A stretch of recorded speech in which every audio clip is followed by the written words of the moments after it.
Suite KGY, ici FX0 ISS, je vous reçois 5 sur 5, over.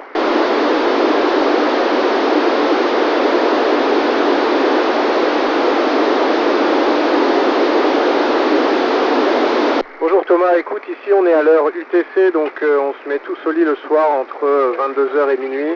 On se réveille le matin, en fait on simule les lumières du jour avec les lumières artificielles à l'intérieur de l'ISS, over.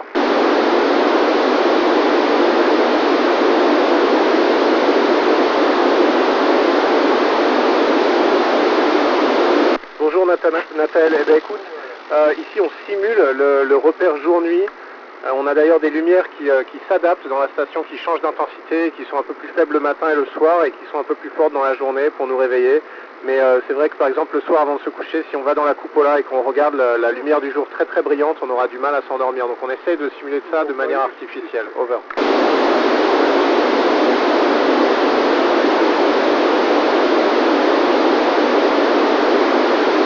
Bonjour Savinia, écoute, on a des panneaux solaires gigantesques, l'équivalent de 8 terrains de basket à peu près, la puissance électrique d'une petite ville, et c'est comme ça qu'on arrive juste, grâce à l'énergie solaire, à être autonome en électricité.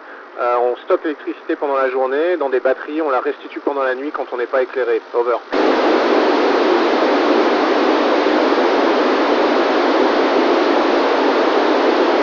Bonjour Jonathan, quand on transpire, déjà c'est intéressant parce que la sueur reste sur la peau, en fait ne s'écoule pas évidemment, donc ça crée comme une couche isolante. On essaie de courir près d'une serviette et de s'essuyer. Après la séance de sport, on a des lingettes qu'on humidifie et on se lave avec des lingettes. C'est pas hyper pratique, mais ça lave très bien. Over.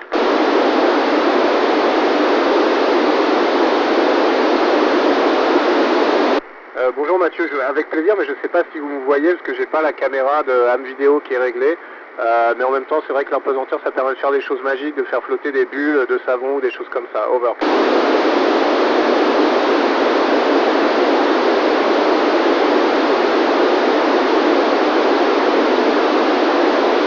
Bonjour Gaëtan, oui, c'est exactement la même chose, c'est la même nature physique, c'est de la chute libre en fait, la chute libre à bord d'un avion ou la chute libre autour de la Terre, autour de la Terre dans une station spatiale, c'est exactement la même chose. La grande différence, c'est qu'ici ça dure 6 mois, dans un avion les paraboles durent 20 à 22 secondes. Over.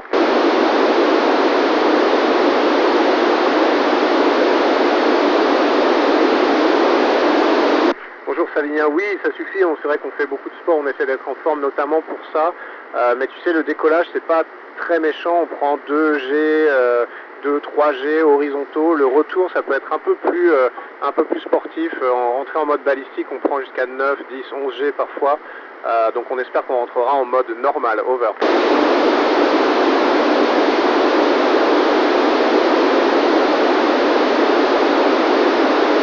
Bonjour Yann, bonne question. Écoute, tout le principe ici, c'est qu'il y a des phénomènes physiques ou biologiques qui sont cachés, masqués sur Terre par la pesanteur, qu'on ne peut pas supprimer sur Terre.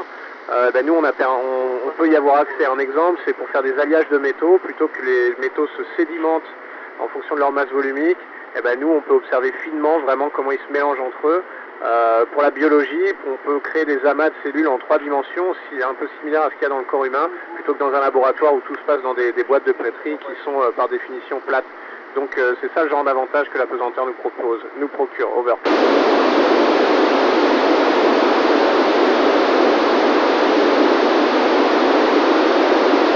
Bonjour Gaëtan, écoute, on est protégé par le blindage de l'ISS, mais c'est vrai qu'on prend quand même plus de doses de radiation que les gens qui restent sur Terre. Pour les éruptions solaires normales, on va dire, on voit pas tellement la différence. Les scientifiques nous suivent au sol, on a des détecteurs de radiation. Pour les éruptions très très fortes, on irait se protéger dans les zones les plus protégées de la station, qui sont les endroits où on dort ou par exemple notre véhicule Soyuz. Over.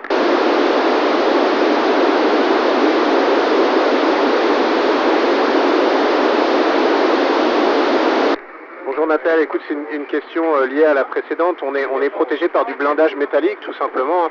Mais tu sais, la meilleure protection contre les radiations, les rayonnements cosmiques, c'est l'eau. En fait, ce qu'il faudrait, c'est pouvoir avoir nos réserves d'eau dans les murs. Ça nous servira en même temps de stockage et de protection. Over.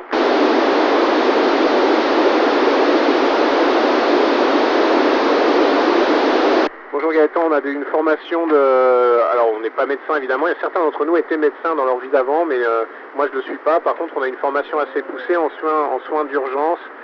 Par exemple on pourrait être amené à procurer tous les soins à un collègue qui serait malade ou qui serait blessé. On espère que ça n'arrivera pas. Si vraiment on a un gros problème, on appellerait le centre de contrôle avec des médecins qui nous aideraient à distance. Et puis si vraiment on a un très gros problème, et ça on croise les doigts, on n'aurait pas d'autre solution que redescendre au sol. Over.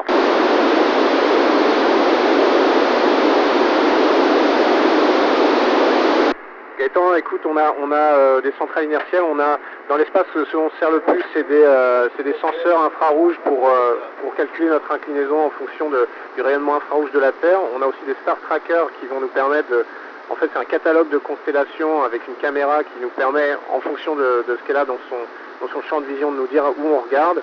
On a des centrales inertielles laser, on a vraiment beaucoup de systèmes qui nous permettent de contrôler et d'orienter la station spatiale. Over.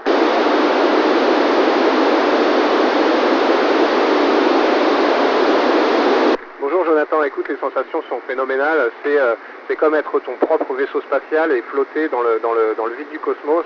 C'est aussi un peu comme de l'escalade en armure parce que tu sais, on reste toujours accroché à la station, le scaphandre il est métallique, du moins dans certaines parties, il est très difficile à déplacer, donc c'est à la fois une sensation de légèreté et de liberté infinie et une sensation, comme je te disais, d'escalade en armure qui n'est pas la plus agréable du monde. Over.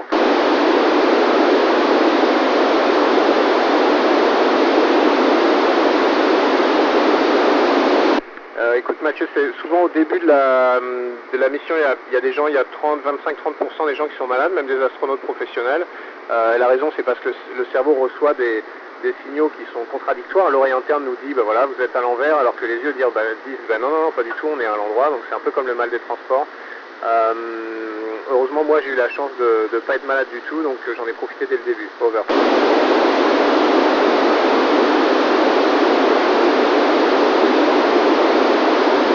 Bonjour Thomas, oui, il peut y avoir des conflits entre nous, alors on essaie de faire attention, on essaie tous de travailler en bonne intelligence, mais c'est vrai que si un collègue laisse ses chaussettes sales toujours au même endroit en face de là où moi je mets mon linge propre, ça peut être un problème. On essaie de beaucoup communiquer et puis on est sélectionné pour ça. La sélection d'astronautes, elle sert à aussi trouver des gens qui savent travailler en équipe et qui sont patients et qui savent communiquer. Over.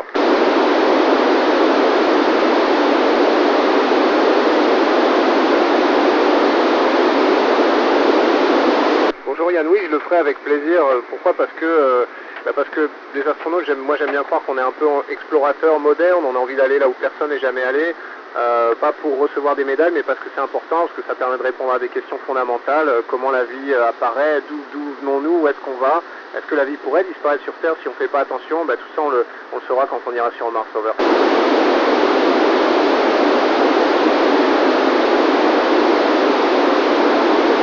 Bonjour Nathalie, écoute, on le ressent très simplement, on s'y habitue, tu sais, l'être humain rend tout normal pour pouvoir vivre dans un environnement comme ça. Moi c'est devenu mon quotidien, et c'est vrai que maintenant de voir la Terre à 450 km d'altitude, de voir la Lune qui nous suit dans notre vol orbital et de me déplacer en volant partout dans la station, c'est devenu complètement normal pour moi. Il va falloir que je me réhabitue au contraire à vivre sur Terre quand je rentrerai au mois de juin.